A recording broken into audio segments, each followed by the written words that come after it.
Hello students. So ఈ క్లాస్లో మనకి ఏంటి అంటే ఇమ్యూనాలజీ. సో ఫోర్త్ సెమ్ బయోటెక్కి స్పెసిఫిక్గా మనకి ఇమ్యూనాలజీ అనే పేపర్ ఉంది. నాకు తెలిసి ఇప్పుడు ప్రతి ఒక్కరూ కూడా వినే వర్డ్ ఏంటంటే ఇమ్యూనిటీ పెంచుకోవాలి, ఇమ్యూనిటీ పెంచుకోవాలి. ఎందుకు అంటే ఎంత మంచి ఇమ్యూనిటీ అయితే మనకు ఉంటుందో అంత ఫాస్ట్గా మనం కోవిడ్ ద్వారా ఫైట్ చేయొచ్చు. ఓకేనా? సో కరోనా వైరస్ అనేది ఒక వైరస్ మనకు తెలిసిందే. సో దానికి మన ఇమ్యూన్ సిస్టమ్ ఏం చేస్తుంది, వన్స్ మన బాడీలోకి కరోనా వైరస్ ఎఫెక్ట్ అయ్యాక మన బాడీ యాంటీబాడీస్ని తయారు చేస్తుంది. ఈ యాంటీబాడీస్నే ఇమ్యూనోగ్లోబ్యులిన్స్ అని కూడా అంటమాట.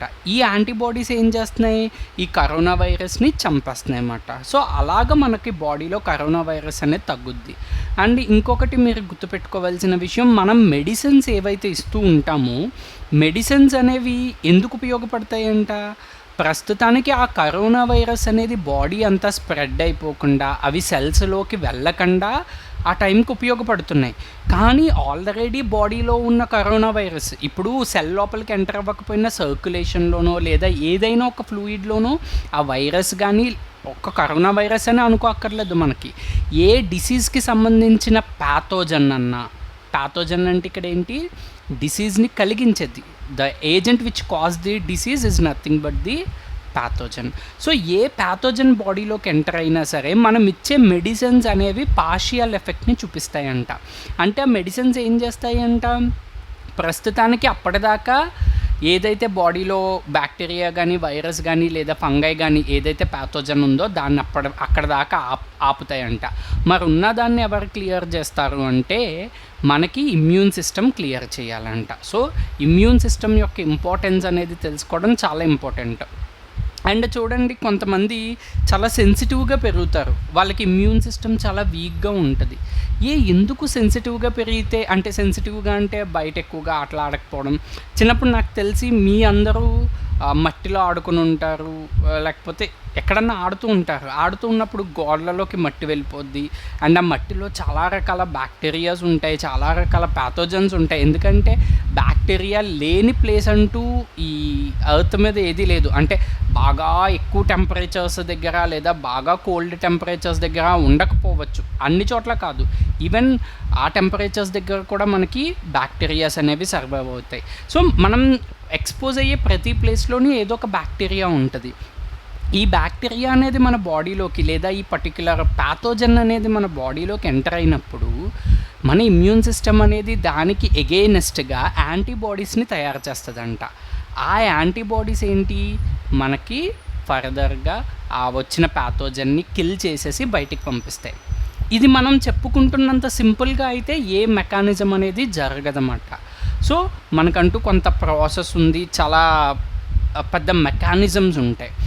యాక్చువల్లీ నేను ఇప్పుడు క్లాసెస్లో మీకు చాలా తక్కువ టైం ఉంది కాబట్టి నేను ఏం చేస్తాను అంటే అంత బ్రీఫ్ అవుట్లైన్ చెప్తూ ఉంటా. మీకు ఆల్రెడీ మెటీరియల్ ఫార్వర్డ్ చేశాం కాబట్టి ఆ మెటీరియల్ చూసి చదువుకోండి. కానీ కాన్సెప్ట్ ఎప్పుడైతే అర్థం చేసుకుంటారో చదివినప్పుడు ఈజీగా ఉంటుంది మనకి. ఓకేనా? సో మనకి యాక్చువల్లీ డైరెక్ట్గా ఇన్నేట్ అండ్ అక్వర్డ్ ఇమ్యూనిటీ గురించి అయితే వాళ్ళు సిలబస్లో డైరెక్ట్ ఇవ్వలేదు. ఇన్నేట్ ఇమ్యూన్ మెకానిజమ్స్ అని, అక్వర్డ్ ఇమ్యూనిటీ అని డిఫరెంట్గా ఇచ్చారు. అవి 2 యూనిట్లలో ఉన్నాయి మనకి. బట్ మనం ఎప్పుడూ కూడా first innate and awkward immunity గురించి తెలుసుకుని దాని ద్వారా నెక్స్ట్ మనం cells of the immune system ఏంటి, అంటే ఇమ్యూన్ సిస్టమ్ కూడా కొన్ని రకాల సెల్స్ ఉంటాయి, ఆర్గాన్స్ ఉంటాయి. సో వాటి ఫంక్షన్ ఏంటి, అలాగే ఇమ్యూన్ సిస్టమ్ ఏ మెకానిజమ్స్ ద్వారా మన బాడీలోకి వచ్చిన ప్యాథోజన్ని కిల్ చేస్తుంది అని చెప్పి చూద్దాం. ఓకేనా? So introduction to immunity. ఇక్కడ ఇమ్యూనాలజీ అంటే ఏంటి, study of immune response.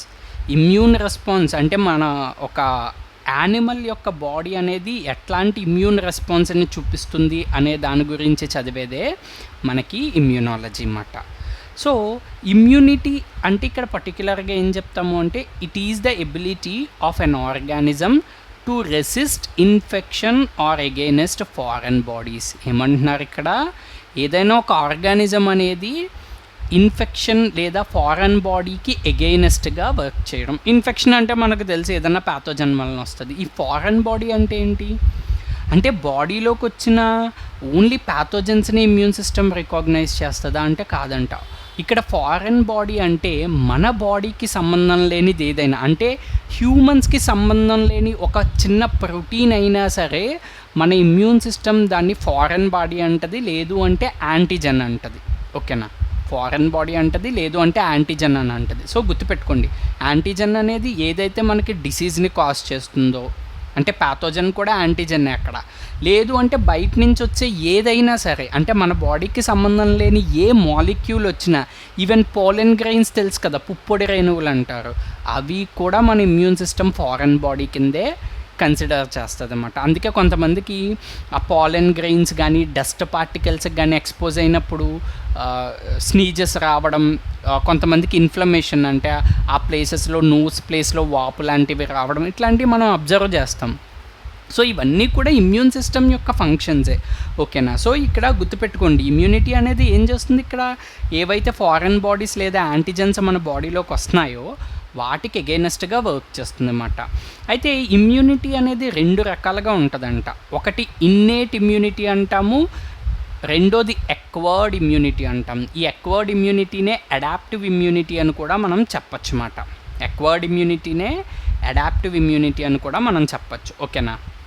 So ఒక్కొక్కసారి వాటి ప్రాపర్టీస్ అనేవి చూద్దాం ఇన్నేట్ ఇమ్యూనిటీకి సంబంధించి. ఓకేనా? దీని మెటీరియల్ మీకు బ్రీఫ్గా ఉంటుంది, నేను జస్ట్ అవుట్లైన్ ఎక్స్ప్లెయిన్ చేస్తున్నాను. సో ఫస్ట్ది వచ్చి ప్రజెంట్ సిన్స్ బర్త్, అంటే మనం పుట్టినప్పటి నుంచి మనకు ఉండే ఇమ్యూనిటీని ఏమంటామంట, ఇన్నేట్ ఇమ్యూనిటీ అంటున్నామంట. అంటే పుట్టినప్పటి నుంచి కూడా మనకి ఇమ్యూనిటీ ఉంటుందంట. సో ఆ ఇన్నేట్ ఇమ్యూనిటీ అంటే ఏంటి, ఫర్ ఎగ్జాంపుల్ మనం చదువుతాం కదా, WBC cells, white blood cells ఏం చేస్తాయి, ఏదైనా బాడీలోకి వచ్చిన ప్యాథోజన్స్ని అటాక్ చేస్తాయి. సో అంటే ఏంటి, మనకి పుట్టినప్పటి నుంచి వైట్ బ్లడ్ సెల్స్ ఉంటాయి. ఈవెన్ మనం మదర్ ఊంబులో ఉన్నప్పుడు కూడా మనకి, అదే గర్భాశయంలో ఉన్నప్పుడు కూడా మనకి వైట్ బ్లడ్ సెల్స్ ఉంటాయి. అంటే ఈ వైట్ బ్లడ్ సెల్స్ ఏం చేస్తున్నాయంట, ఏదైతే ఇమ్యూనిటీ, ఇన్నేట్ ఇమ్యూనిటీ ఉంటుందో దాన్ని అంతటినీ కూడా ఫామ్ చేస్తున్నాయంట. ఓకేనా? సో ఇన్నేట్ ఇమ్యూనిటీ అనేది అన్ని రకాల ప్యాథోజన్స్ మీద పనిచేస్తుందంట.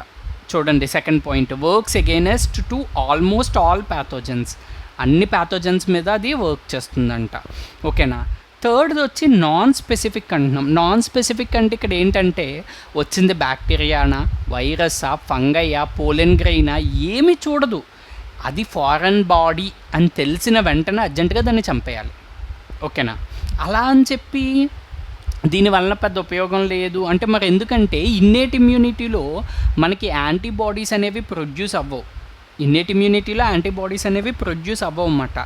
సో అందుకే నాన్ స్పెసిఫిక్ అంటాం. కానీ ఇన్నేట్ ఇమ్యూనిటీ యొక్క ఇంపార్టెన్స్ ఏంటి, వెంటనే అటాక్ చేయగలదు ఏదన్నా ప్యాథోజన్ బయటకు వస్తే, లోపలికి ఎంటర్ అయితే. అలాగే ఎక్వర్డ్ ఇమ్యూనిటీ లేదా అడాప్టివ్ ఇమ్యూనిటీ పనిచేయాలి అంటే ఇన్నేట్ ఇమ్యూనిటీ అనేది కంపల్సరీగా మనకి కావాలన్నమాట. ఓకేనా? సో నో మెమొరీ ఏంటి, ఇమ్యూన్ సిస్టమ్కి మెమొరీ ఉంటుందా అంటే ఉంటుంది. అది ఏ ఇమ్యూన్ సిస్టమ్కి ఉంటుందంట, ఎక్వర్డ్ ఇమ్యూన్ సిస్టమ్కి ఉంటుందంట, ఇన్నేట్ ఇమ్యూన్ సిస్టమ్కి ఉండదంట. ఆ మెమొరీ గురించి చూద్దాం. ఓకేనా? And first line of defence అంటున్నారు. డిఫెన్స్ అంటే ఏంటి, పోరాడడం దేని గురించి అయినా సరే. సో ఇక్కడ కూడా ఏంటి అంటే ఫస్ట్ లైన్ ఆఫ్ డిఫెన్స్ అంటే ఏదైనా ఒక ప్యాథోజన్ వచ్చిన వెంటనే దాన్ని అటాక్ చేసేది ఫస్ట్ లైన్ ఆఫ్ డిఫెన్స్ అన్నమాట. సో ఎగ్జాంపుల్ ఏంటి అంటే ఈ ఫస్ట్ లైన్ ఆఫ్ డిఫెన్స్కి మనం చూద్దాం, స్కిన్ కానీ, మన స్కిన్ కూడా ఒక బ్యారియర్ తెలుసా. సో మనకి చాలా రకాల first line of defence mechanisms ఉన్నాయన్నమాట.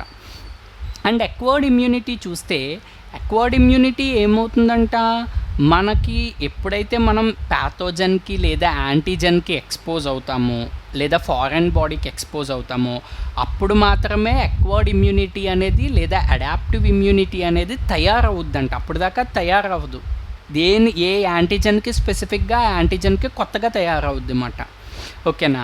సో సెకండ్ పాయింట్ చూస్తే వర్క్స్ అగైనెస్ట్ వెరీ స్పెసిఫిక్గా ప్యాథోజన్ అది చంపుద్దంట. ఓకేనా?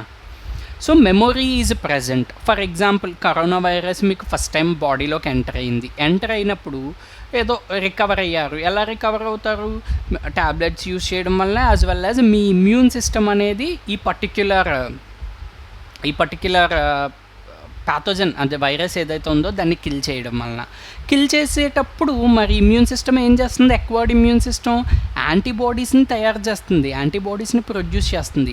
ఈ యాంటీబాడీస్ కరోనా వైరస్ని చంపేశాక కొన్ని స్టోర్ అయ్యి అలా ఉంటాయంట. సో ఆ స్టోర్ అయ్యి ఉన్నవి ఏవైతే ఉంటాయో ఆ స్టోర్ అయ్యి ఉన్నవి మళ్ళీ రెండోసారి మనకి సెకండరీ ఇన్ఫెక్షన్ అంటే రెండోసారి మీ బాడీలో కరోనా వైరస్ వచ్చినప్పుడు వెంటనే అటాక్ చేయగలవంట. ఎందుకంటే ఆల్రెడీ తయారైపోయి ఉన్నాయి కాబట్టి యాంటీబాడీస్. ఓకేనా? Works actively. అందుకే అక్వైర్డ్ ఇమ్యూనిటీ అంటాము, యాక్టివ్ ఇమ్యూనిటీ అంటాము, అడాప్టివ్ ఇమ్యూనిటీ అంటాం. ఏదైనా ఇక్కడ ఒకటే, వేటికి కూడా డిఫరెన్స్ అనేది లేదు. ఓకేనా? సో నెక్స్ట్ యాంటీజెన్ చూడండి. అసలు ఫస్ట్ మనం ఇమ్యూనిటీ గురించి చదువుకోవాలి అంటే ఇన్నేట్ అండ్ అక్వైర్డ్ ఇమ్యూనిటీ అంటే ఏంటో తెలుసుకున్నాం. అంటే ఇన్నేట్ అనేది మనకి బై బర్త్ ఉంటుంది, నాన్ స్పెసిఫిక్గా పనిచేస్తుంది అనేది. అక్వైర్డ్ అనేది మనకి యాంటీజెన్ మన బాడీలోకి ఎంటర్ అయిన తర్వాత మాత్రమే అది వర్క్ చేస్తుంది, అంటే అది యాక్టివ్ అవుతుంది అని చెప్పి తెలుసుకున్నాం. ఓకేనా? సో ఇప్పుడు యాంటీజెన్ అంటే ఏంటి అంటే any molecule are organism enters into host body. ఇక్కడ మనం హోస్ట్, అది ప్యాథోజన్. ఓకేనా? సో బ్యాక్టీరియా కానీ, వైరస్ కానీ, ఫంగై కానీ ఇవన్నీ కూడా ప్యాథోజన్స్ అన్నమాట. సో యాంటీజెన్ అంటే ఏంటి అంట? ఏదైనా మాలిక్యూల్, అది మనకి సంబంధం లేని దాన్ని, అంటే ఆ ఫారెన్ బాడీని మనం యాంటీజెన్ అని అంటున్నాం. ఇంకొకటి, మన బాడీలోకి వచ్చిన ప్రతి దానికి ఎగైనెస్ట్గా ఇమ్యూన్ సిస్టమ్ పనిచేయదు. ఎందుకంటే కొన్ని అనవసరమైనవి ఉంటాయి, దానికోసం ఇమ్యూన్ సిస్టమ్ ఎనర్జీని వేస్ట్ చేసుకోదన్నమాట. ఓకేనా? సో యాంటీజెన్ అనేది ఖచ్చితంగా ఇమ్యూన్ రెస్పాన్స్ని ఎలిసిట్ చేయాలి. ఇక్కడ ఎలిసిట్ అంటే దాన్ని ప్రేరేపించాలన్నమాట. ఓకేనా? అలాగే next antibody. So protein molecules produced against antigen in host body. ఇక్కడ యాంటీబాడీస్ అంటే ఏంటంటే అవి ప్రోటీన్స్ అని అంట. ఎప్పుడైతే మన బాడీలోకి యాంటీజెన్ వస్తుందో అక్వైర్డ్ ఇమ్యూనిటీ లేదా అడాప్టివ్ ఇమ్యూనిటీ అనేది ఏం చేస్తుందంట? కొన్ని రకాల ప్రోటీన్ మాలిక్యూల్ని ప్రొడ్యూస్ చేస్తుంది. ఈ ప్రోటీన్ మాలిక్యూల్స్ని ఏమంటాము అంటే యాంటీబాడీస్ లేదా ఇమ్యూనోగ్లోబ్యులిన్స్ అని చెప్పేసి మనం అంటాం. ఓకేనా? గుర్తుపెట్టుకోండి ఇది. సో అసలు ఇన్నేట్ ఇమ్యూనిటీలో మనకి ఏముంటాయంట? ఫిజికల్ బ్యారియర్స్ ఉంటాయంట, కెమికల్ బ్యారియర్స్ ఉంటాయంట. బ్యారియర్ అంటే ఇక్కడ ఒక గేట్ లాంటిది అన్నమాట. అంటే ఫారెన్ బాడీస్ అనేవి మన బాడీలోకి రాకుండా ఆపుతాయంట. ఓకేనా? అలాగే సెల్యులర్ బ్యారియర్స్ కూడా ఉంటాయంట. వాటన్నిటిని మనం చూద్దాం. ఓకేనా? సో ఫిజికల్ బ్యారియర్స్లో ఫస్ట్ది స్కిన్ అంట. Most foreign bodies cannot penetrate the skin unless it is damaged. తెలుసా? చాలా వరకు ఏవైతే ప్యాథోజన్స్ లేదా ఫారెన్ బాడీస్ ఉంటాయో అవన్నీ మన స్కిన్ లోపల నుంచి అంటే స్కిన్ నుంచి లోపలికి ఎంటర్ అవ్వలేవంట. ఒకవేళ ఏదైనా డ్యామేజ్ జరిగితే, అంటే మనకి ఏదైనా చిన్న స్క్రాచ్ పడినా, లేదు అంటే మనకి ఏదైనా కోసుకున్నా, అప్పుడే మన బాడీలోకి ఆ ప్యాథోజన్స్ ఎంటర్ అవ్వగలవంట. ఎందుకు అంటే చూడండి, ఎసిడిక్ పీహెచ్ ఆఫ్ స్వెట్, అంటే మన చెమటకి స్వెట్కి పీహెచ్ రేంజ్ ఎసిడిక్లో ఉంటుందంట. ఆ ఎసిడిక్ నేచర్ ఉన్నప్పుడు మనమే ఎసిడిటీని తట్టుకోలేము యూజువల్గా. సో అంటే మనకి ఇప్పుడు సల్ఫ్యూరిక్ యాసిడ్ లాంటి ఎసిడిటీని తట్టుకోలేకపోతున్నాం మనమే. సో మన స్వెట్లో ఉండే పీహెచ్ యొక్క ఎసిడిటీ ఏదైతే ఆ స్వెట్ యొక్క ఎసిడిక్ పీహెచ్ నేచర్ ఏదైతే ఉంటుందో దాన్ని ఆ బ్యాక్టీరియాస్ అనేవి తట్టుకోలేవంట. అలాగే సెబేషియస్ గ్లాండ్ సెక్రీషన్స్ అని చెప్పేసి ఉంటాయి. అంటే సెబేషియస్ గ్లాండ్స్ నుంచి వచ్చే ఏవైతే సెక్రీషన్స్ లేదా ఫ్లూయిడ్స్ ఉంటాయో అవి. అలాగే కొన్ని ఫ్యాటీ యాసిడ్స్, అలాగే హైడ్రోలైటిక్ ఎంజైమ్స్ అనేవి మన స్కిన్ మీద ఉండి అవి ఏం చేస్తాయి?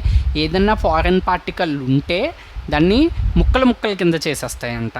ఇవన్నీ కూడా బ్యాక్టీరియా యొక్క గ్రోత్ని ఆపుతున్నాయంట. అలాగే అవి లోపలికి ఎంటర్ అవ్వకుండా కూడా ఆపుతున్నాయంట. అంటే స్కిన్ మీద బ్యాక్టీరియా పెరగకుండా, అది లోపలికి ఎంటర్ అవ్వకుండా మనకి ఆపుతున్నాయి అన్నమాట. ఓకేనా? సరే, ఓకే. బట్ మరి మనకి ఎట్లా వస్తున్నాయి బాడీలోకి ప్యాథోజన్స్ అంటే, ఈ ఎసిడిక్ పీహెచ్ని కూడా తట్టుకుని లోపలికి రాగలిగే ప్యాథోజన్స్ అనేవి మనకి ఉన్నాయన్నమాట. అవి ఈజీగా ఎంటర్ అయిపోతాయి. ఓకేనా? అంటే ఎంత అందుకే ఇమ్యూన్ సిస్టమ్ ఒక నిజంగా చెప్పాలి అంటే ఒక స్కిన్నే ఆపగలిగితే లోపల ఇంకే ఇమ్యూన్ సిస్టమ్ పనిచేయాల్సిన పని లేదు కదా. సో ఎన్ని రకాలుగా ప్యాథోజన్ అనేది కొత్త దారులు చూసుకుంటూ వస్తుందో అన్ని రకాలుగా ఇమ్యూన్ సిస్టమ్ కూడా దాన్ని చంపడానికి అనేది ట్రై చేస్తుంది అన్నమాట. ఓకేనా.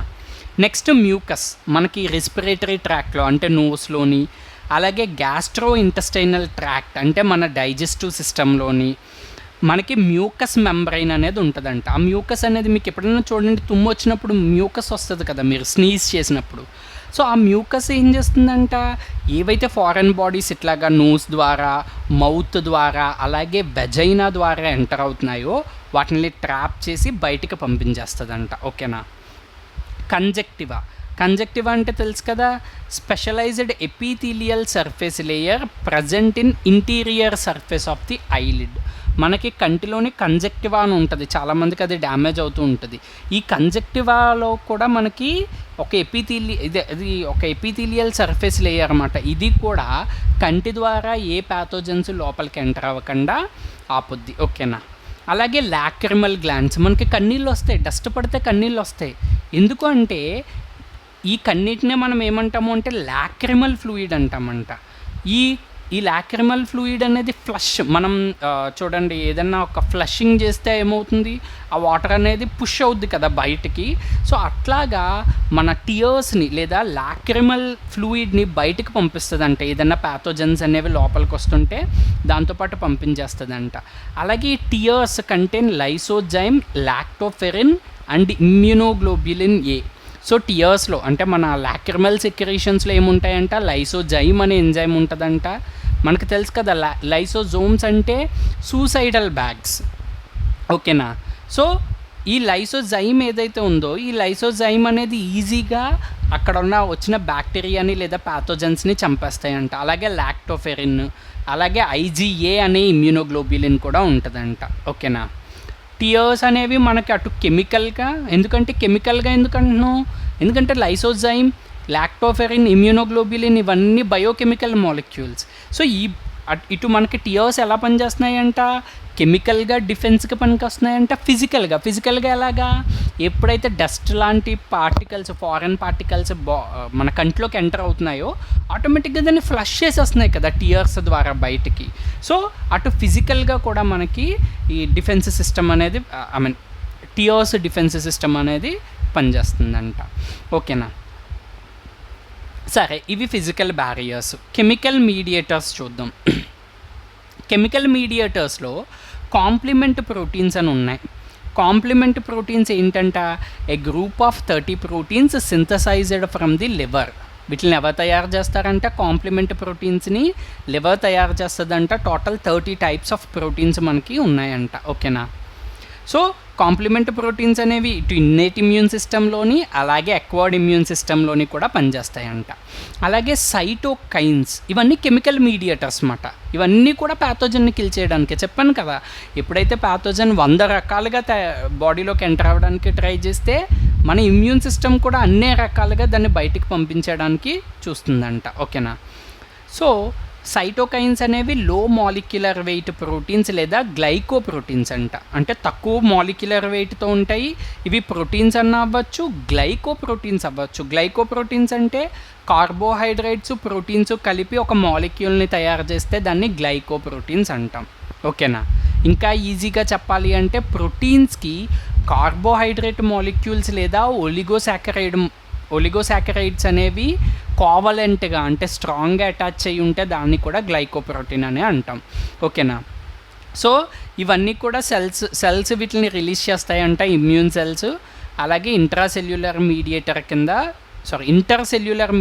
కింద ఉపయోగపడతాయంట. ఇంటర్సెల్యులర్స్ అంటే సెల్స్ నుంచి బయటకు వచ్చి బయట ఏదైతే ప్యాథోజన్ ఉందో వాటన్నిటిని కూడా కిల్ చేయడానికి చూస్తాయి. ఓకేనా. Cytokines are required to regulate the immune response in both innate and acquired immunity. So cytokines అలాగే కాంప్లిమెంట్ ప్రోటీన్స్ రెండు కూడా మనకి ఇన్నేట్ అండ్ అక్వైర్డ్ ఇమ్యూన్ సిస్టంలో అవసరం. ఓకేనా.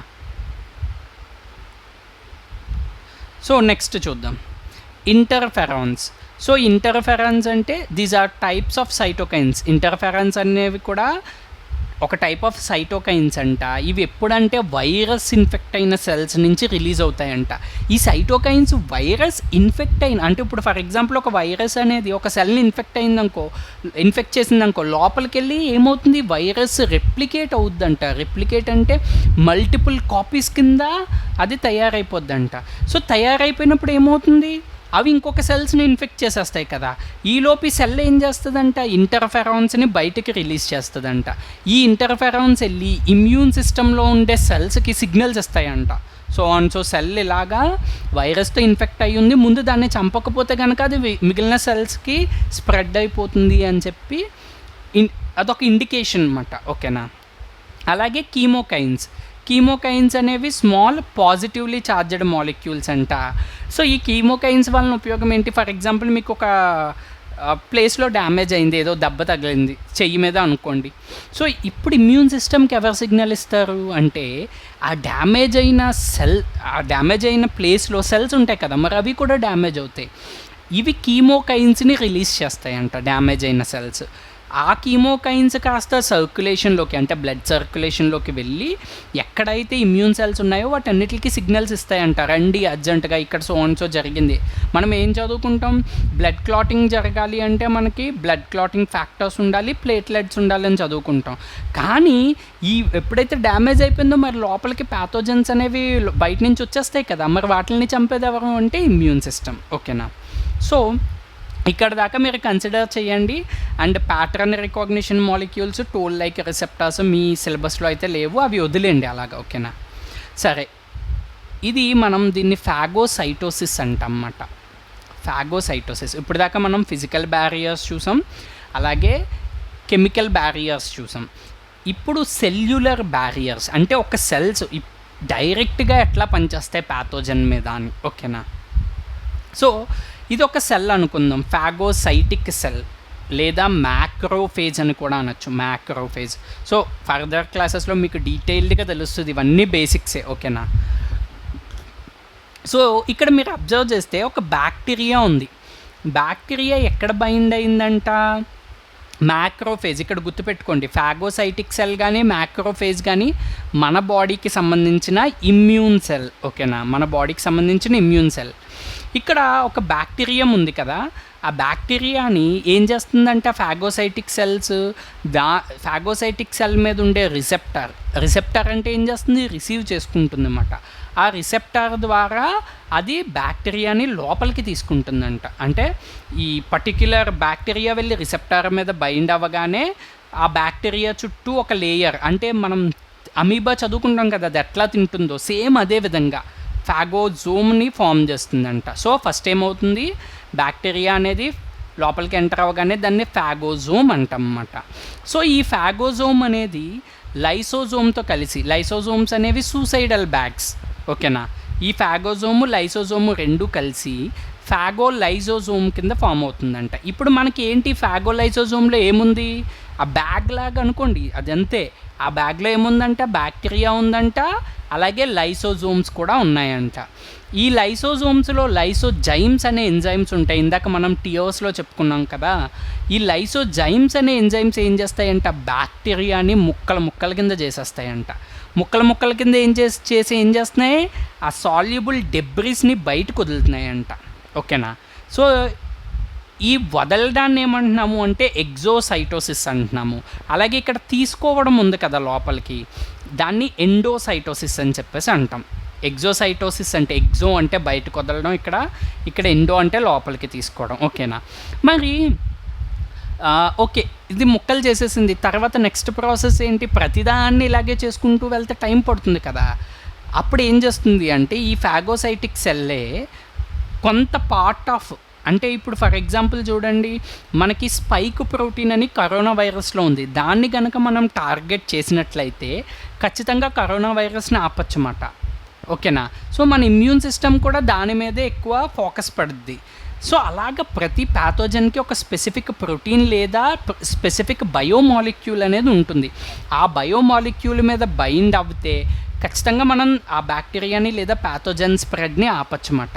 అలాగా పర్టిక్యులర్ మాలిక్యూల్ని ఈ ఫాగో సైటిక్ సెల్ లేదా మ్యాక్రోఫేజ్ అనేది రికాగ్నైజ్ చేసి దాన్ని తీసుకెళ్ళి ఈ సెల్ పైనే రిప్రజెంట్ చేసుకుంటుంది అన్నమాట. సెల్ పైన మళ్ళీ ఇంకా అదర్ రిసెప్టార్స్ ఉంటాయి, ఆ రిసెప్టార్స్ మీద పెడుతుంది. పెట్టగానే ఏమవుతుంది, యాక్టివ్ ఇమ్యూన్ సిస్టమ్ ఏదైతే ఉంటుందో, అక్వర్డ్ ఇమ్యూన్ సిస్టమ్ లేదా అడాప్టివ్ ఇమ్యూన్ సిస్టమ్, అది వచ్చి దీన్ని రికాగ్నైజ్ చేసి ఓకే ఇది ఒక ప్యాథోజన్ మన బాడీలోకి వచ్చింది, సో దానికి సంబంధించిన ప్రోటీన్ లేదా కార్బోహైడ్రేట్ లేదా ఇదో సంథింగ్ మాలిక్యూల్, ఓకే సో దీనికి ఎగైనెస్ట్గా మనం యాంటీబాడీస్ని లేదా ఇమ్యూనోగ్లోబ్యులిన్స్ని తయారు చేస్తే ఖచ్చితంగా దాన్ని ఆపచ్చు అని చెప్పి అది ఆ సిగ్నల్ని రిసీవ్ చేసుకుని తీసుకువెళ్ళి యాంటీబాడీస్ని తయారు చేస్తుంది. ఓకేనా.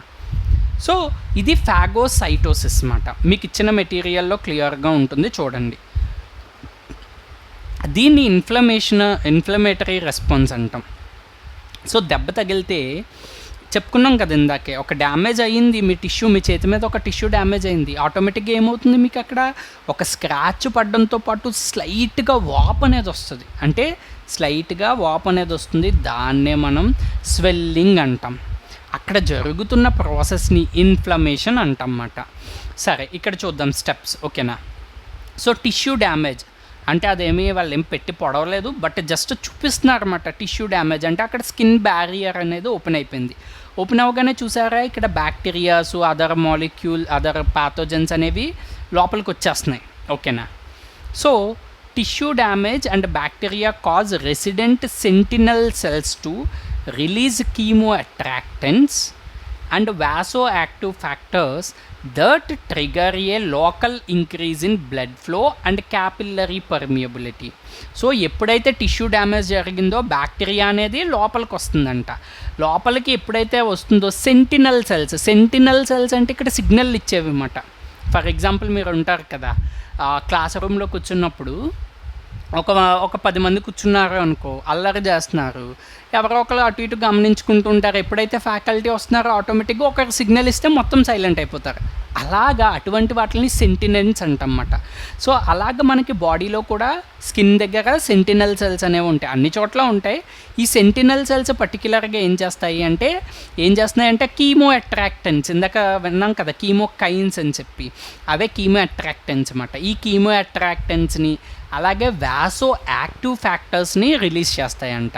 ఈ వాసో యాక్టివ్ ఫ్యాక్టర్స్ కీమో అట్రాక్టెంట్స్ కలిసి ఏం చేస్తాయి, క్యాపిల్లరీస్ యొక్క పర్మియబిలిటీని పెంచుతాయంట. అప్పటిదాకా క్యాపిల్లరీలో కొంచెమే బ్లడ్ ఫ్లో అవుతుంటే లేదు ఎక్కువ బ్లడ్ కావాలి, ఎందుకంటే ఎక్కువ బ్లడ్ ఉంటే ఎక్కువ ఇమ్యూన్ సెల్స్ అనేవి అక్కడికి రాగలవు అని చెప్పి ఇవి సిగ్నల్స్ ఇస్తాయి. అందుకే మనకి ఆ ప్లేస్లో వాప్ అనేది వస్తుందన్నమాట.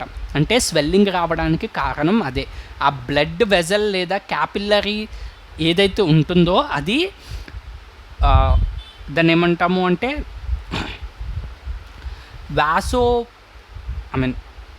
సంథింగ్ వాసో స్వెల్లింగ్ అనుకోండి అక్కడ దాకా. ఓకేనా. అండ్ వన్స్ మనకి క్యాపిల్లరీ పర్మియబిలిటీ వచ్చాక ఏమవుతుంది, కావాల్సిన ప్లేట్లెట్స్, కావాల్సిన బ్లడ్ క్లాటింగ్ ఫ్యాక్టర్స్ అన్నీ కూడా అక్కడికి వచ్చేస్తాయి అన్నమాట. ఓకేనా. సో వచ్చేసి చూసారా ఇక్కడ నుంచి complement systems, anti microbial proteins అంటే మైక్రోబ్స్కి ఎగైనెస్ట్గా పనిచేసే ప్రోటీన్స్ని యాంటీ మైక్రోబియల్ ప్రోటీన్స్ అంటాం. అవి ఇక్కడికి రిలీజ్ అవుతున్నాయి. అలాగే ఎక్స్ట్రావెజేషన్ అంటే ఇక్కడ ఏమవుతుందంట, సెల్ అనేది బ్లడ్ వెజల్ నుంచి బయటకు వస్తుందంట. ఓకేనా, బయటకు వచ్చేస్తుంది. సో వచ్చినాయి ఇవన్నీ సెల్స్ వచ్చినాయి, న్యూట్రోఫిల్స్ కానీ మ్యాక్రోఫేజెస్, ఫాగోసైట్స్ అన్నీ ఒకటే. ఓకేనా.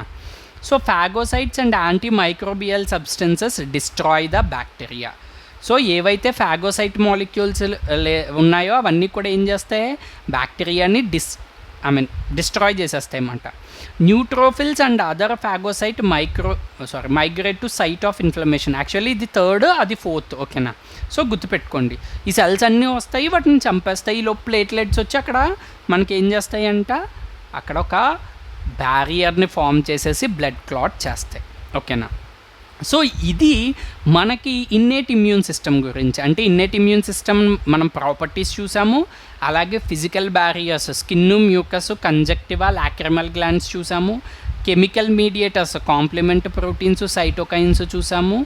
అలాగే మనకి ప్యాటర్న్ రికాగ్నిషన్ మాలిక్యూల్స్, టిఎల్ఆర్స్ అనేవి మనకి సిలబస్లో లేవు కాబట్టి ఇవి పక్కకి తీసేద్దాం. ఓకేనా. సో ఫాగోసైటోసిస్ మెకానిజం అనేది ఎట్లా జరుగుతుంది అనేది చూసాము. అలాగే ఇన్ఫ్లమేషన్ ప్రాసెస్. అంటే చూసారా, ఒక ప్యాథోజన్ బాడీలోకి ఎంటర్ అయ్యింది అంటే ఎన్ని రకాల మాలిక్యూల్స్, ఎన్ని రకాల సెల్స్ అనేవి వర్క్ చేస్తూ దాన్ని అక్కడితో ఆపగలుగుతున్నాయో. ఓకేనా. సో ఇవి మీరు ఇన్నేట్ ఇమ్యూన్ సిస్టంలో గుర్తుపెట్టుకోవాల్సింది. ఇన్నేట్ ఇమ్యూన్ మెకానిజమ్స్ అనేవి ఖచ్చితంగా వచ్చే ఎస్ఐ క్వశ్చను, కాబట్టి అది ఒళ్ళు దగ్గర పెట్టుకుని బాగా చదవండి. మీకు ఇచ్చిన మెటీరియల్ అంత క్రిటికల్గా లేదు, చాలా సింప్లిఫైడ్గా ఉంది. ఓకేనా. సో ఇక్కడ అక్యూట్ ఫేజ్ ప్రోటీన్స్ కూడా మనకి సిలబస్లో లేవు, so we can leave. And next adaptive immunity అనేది చాలా చిన్న టాపిక్, మనకి షార్ట్కి ఎక్కువ వస్తుంది అడాప్టివ్ ఇమ్యూనిటీ అనేది.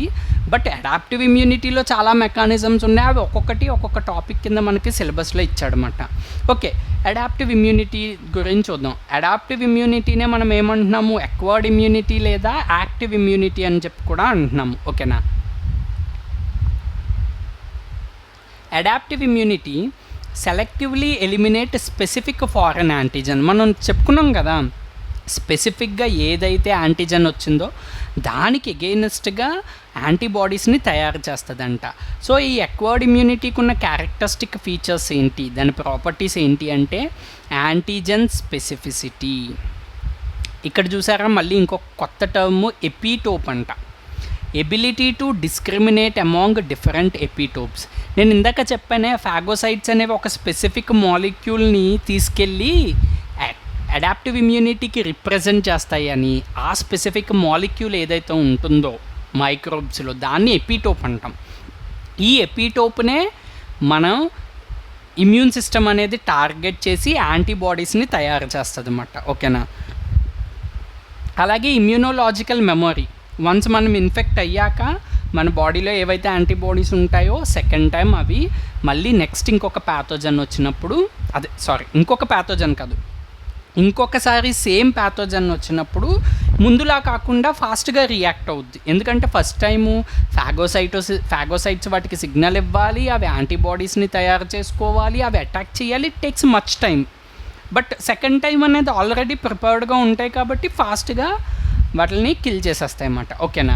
అలాగే డైవర్సిటీ అంటే ప్రతి స్పెసిఫిక్ ఎపిటోప్ని కూడా అవి అడాప్టివ్ ఇమ్యూన్ సిస్టమ్ అనేది రికాగ్నైజ్ చేసి వాటికి ఎగెయినెస్ట్గా ఖచ్చితంగా వర్క్ చేయగలదన్నమాట. అలాగే self and non self recognition. మీకు చూస్తే మనకి కొన్ని మ్యామల్స్ అంటే వేరొక యానిమల్స్ చూస్తే కొన్ని రకాల ప్రోటీన్స్ అనేవి వాటికి మనకి ఒక్క అమైనో యాసిడ్ తేడాతో ఉంటాయి. అంటే ప్రోటీన్స్ అనేవి అమైనో యాసిడ్స్తో మేడప్ అయి ఉంటాయి కదా. సో అవి ఒక్క అమైనో యాసిడ్ తేడాతో ఉంటాయి అన్నమాట వాటికి మనకి.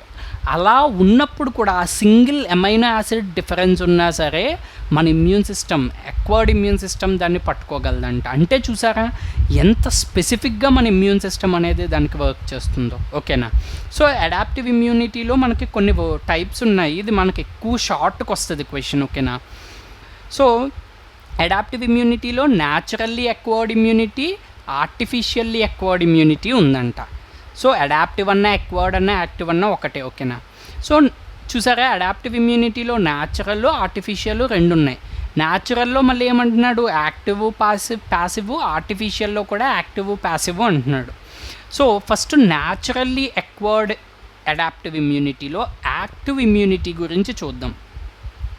యాక్టివ్ అంటే ఇక్కడ ఏంటి అంటే ఎప్పుడైతే యాంటీజన్స్ మన బాడీలోకి న్యాచురల్గా ఎంటర్ అవుతాయో అవి వచ్చి ఏం చేస్తాయంట, యాంటీబాడీస్ని ఇండ్యూస్ చేస్తాయంట.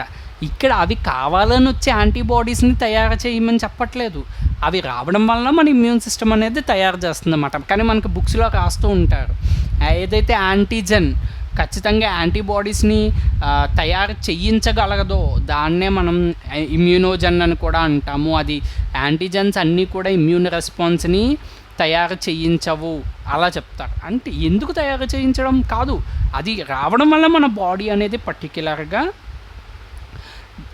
యాంటీబాడీస్ని తయారు చేస్తుంది అన్నమాట. ఓకేనా. సో ఈ యాంటీబాడీస్ అనేవి దేని నుంచి రిలీజ్ అవుతాయంటే బి లింఫోసైట్స్. మీరు లింఫోసైట్స్ చదివే ఉంటారు, మనం వాటి గురించి కూడా చదువుదాం సెల్స్ ఆఫ్ ది ఇమ్యూన్ సిస్టంలో. అలాగే ప్యాసివ్ అంటే antibodies pass from mother to foetus via placenta or to infant via the mother's milk. అంటే మనం మదర్స్ ఊంబులో పెరుగుతున్నప్పుడు ఆ టైంలో అప్పటిదాకా మదర్ ఏవైతే అంటే మదర్ చిన్నప్పటి నుంచి మనం మనం ఊంబులో ఏంటంటారు అది ఫర్టిలైజ్ అయిన జైగోట్ స్టేజ్కి వచ్చే వరకు మన మదర్ ఏవైతే ప్యాథోజన్స్కి ఎక్స్పోజ్ అవ్వడం వలన యాంటీబాడీస్ అనేవి ఆవిడ బాడీలో ప్రొడ్యూస్ అయినాయో ఆ యాంటీబాడీస్ అన్నీ కూడా మనకు వస్తాయంట. అందుకే ఎప్పుడన్నా చూస్తే మనం ఇంత స్ట్రాంగ్గా ఉండడానికి కారణం ఏంటి అంటే మనకు ఆల్రెడీ మదర్ నుంచి వచ్చిన యాంటీబాడీస్ అనేవి మనల్ని కాపాడుతూ ఉంటాయి. లేదు అంటే ఈ వచ్చే ప్యాథోజన్స్కి ఈజీగా అప్పుడే పుట్టిన ఇన్ఫాంట్స్ అంటే అప్పుడే పుట్టిన వాళ్ళని ఇన్ఫాంట్స్ అంటాం. ఇన్ఫాంట్ బేబీస్ ఈజీగా చచ్చిపోతాయి. అలాగే మదర్ మిల్క్లోని ఐజీఏ యాంటీబాడీస్ ఉంటాయి. ఈ యాంటీబాడీస్ కూడా చాలా ఇంపార్టెంట్. ఎందుకంటే మనం పుట్టిన కొన్ని రోజుల వరకు కూడా మన బాడీలో అక్వైర్డ్ ఇమ్యూన్ సిస్టమ్ పనిచెయ్యదు. ఎందుకంటే అప్పుడు దాకా అది ఆల్రెడీ దాని అవసరం ఏముంది అక్వైర్డ్ ఇమ్యూన్ సిస్టమ్కి మనం మదర్ ఊంబ్లో ఉన్నప్పుడు. ఎందుకంటే మనం మదర్ ఊంబ్ ఆ యూటరస్సే లాట్ ఆఫ్ ప్రొటెక్షన్ ఇస్తుంది. సో బయటకు వచ్చేటప్పటికి ఆ అక్వైర్డ్ ఇమ్యూన్ సిస్టమ్ యాక్టివేట్ అవ్వడానికి కొంత టైం అనేది పడుతుంది అన్నమాట. సో ఈ టైంలో మనకి ఆల్రెడీ మదర్ నుంచి మనకి వచ్చిన ప్లెజెంటా ద్వారా వచ్చిన ఏవైతే యాంటీబాడీస్ ఉంటాయో అలాగే మిల్క్ ద్వారా వచ్చిన యాంటీబాడీస్ ఉంటాయో అవన్నీ కూడా ఆపుతాయి అన్నమాట ప్యాథోజన్స్ని. సో అందుకే చెప్తారు కదా మదర్ మిల్క్ ఏదైతే ఉంటుందో చాలా ఇంపార్టెంట్.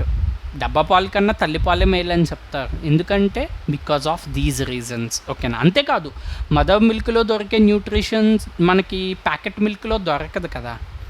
అలాగే next artificially acquired. So artificially ఎక్వైర్డ్లో యాక్టివ్ ప్యాసివ్ ఉన్నాయంట.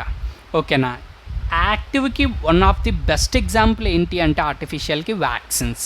సో ఇక్కడ వ్యాక్సిన్ అంటే ఏంటంట ఏదైతే ప్యాథోజన్ ఉంటుందో ఆ ప్యాథోజన్ని కొంచెం సైలెంట్ చేసి మన బాడీలోకి ఎక్కిస్తారంట. ఇప్పుడు కూడా మనకి ఏం చేస్తున్నారో తెలుసా, మన బాడీ ఇమ్యూన్ సిస్టమ్ ఏదైతే ఉందో అది కరోనా వైరస్ స్పైక్ ప్రోటీన్ మీద ఎఫెక్ట్ చూపిస్తుంది. సో ఆ స్పైక్ ప్రోటీన్ని తయారు చేసే ఎంఆర్ఎన్ఏని మన బాడీలోకి వ్యాక్సిన్ రూపంలో పంపిస్తున్నారు. ఆ ఎంఆర్ఎన్ఏ ఎప్పుడైతే లోపలికి వస్తుందో బాడీలోకి ఇమీడియట్గా ఇమ్యూన్ సిస్టమ్ అలర్ట్ అయిపోయి అంటే ఈ ఎంఆర్ఎన్ఏ స్పైక్ ప్రోటీన్ కింద కన్వర్ట్ అయిపోద్ది మన బాడీలోకి వచ్చాక.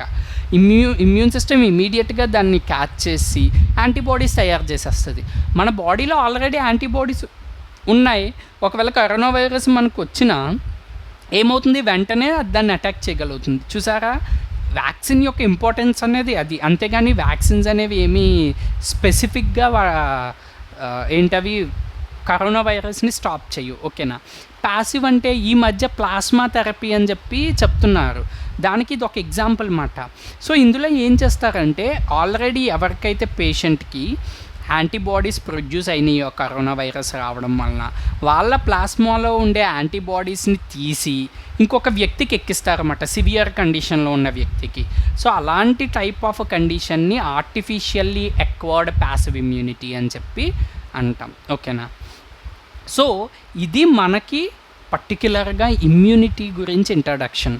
సో ఇప్పటి నుంచి నేను ఏ టైంలో క్లాసెస్ పెట్టినా దానికి సంబంధించిన లింక్ అనేది నేను ఫార్వర్డ్ చేస్తాను యూట్యూబ్ అప్లోడ్ది. అండ్ మీరు చేయాల్సిన పని ఏంటంటే ఇమ్యూనాలజీ అనేది చాలా సింప్లెస్ట్ సబ్జెక్ట్. 100 సార్లు విన్నా సరే చాలా బ్యూటిఫుల్గా ఉంటుంది. ఎందుకంటే మన ఇమ్యూన్ సిస్టమ్ ఎంత యాక్టివ్గా వర్క్ చేస్తుంది అనేది మనం తెలుసుకుంటాం. సో ఏ డౌట్స్ ఉన్నా సరే మనకి గ్రూప్లో కానీ కింద కమెంట్స్లో కానీ పెడుతూ ఉండండి. ఓకేనా.